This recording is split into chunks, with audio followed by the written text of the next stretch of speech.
Шайтан алейхилана ушунчалык душман, адам баласынын душманы. Ал эч бир инсанды айыбайт. Ал касам ичкен Алла Тааланын улуктууга мен жер бетиндеги бүткүл адам баласын азгырамын деп, ошол себептен пайгамбарларга чейин ал шайтан азгырып күрөшүп келген.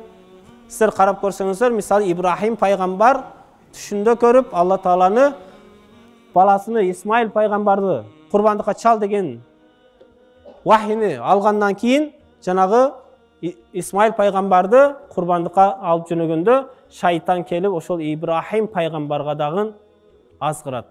Ибрахим пайгамбарды дагы жолдон адаштырам дейт. Не үчүн? Себеби касам ичкен бүткүл инсан баарын азгырамын деп. Ибрахим пайгамбарга келип азгырып, сен уулуңду башын аласыңбы, курбандыкка чаласыңбы, кантип ушуну кыласың деп азгырганда шайтанга таш алып, Ибрахим пайгамбар шайтанды атат. Андан кийин жанагы шайтан келип Исмаил пайгамбарды азгырат, уулуну. Сени атаң алып барып курбандыкка чалат, сени соет деп ушундай азгырганда Исмаил пайгамбар дагы ушунчалык иманы бекем болгон инсан болгондон кийин ал да ташты алып туруп шайтанга таш атат. Андан кийин ушунчалык экөө ата баладан үмүт өчкөн шайтан үйүндө отурган Ибрахим пайгамбарыбыздын жубайына барып, эмне дейт? Сенин жалгыз уулуңду дейт, күйөөүң курбандыкка алып кетти, алып барып курбандыкка чалат деп азгырганда, ушунчалык имандуу аял болгондон кийин ал да ташты алып туруп шайтанга таш атат. Көрдүңүзбү? Ошондон бери ажылга барганда шайтанга таш атуу бул сиз менен бизге бир сүннөт амал болуп, ушул пайгамбарыбызга чейин жетип келип, пайгамбарыбыздан дагы бизге келип жатат.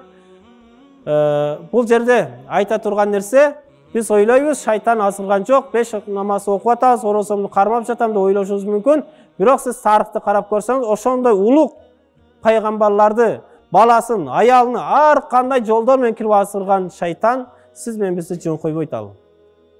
Ал жөн койбойт, дайыма азгырып турат. Ошондуктан Алла Тааладан дуа кылып суранышыбыз керек. Алла Таала ушул шайтандын азгыруусунан мени, үй бүлөмдү жана артында келе турган кыяматка чейинки урпагымдын баарын Аллахым өзүң шайтандын жамандыгынан, нафсынын жамандыгынан сакта деп дуа кылышыбыз керек.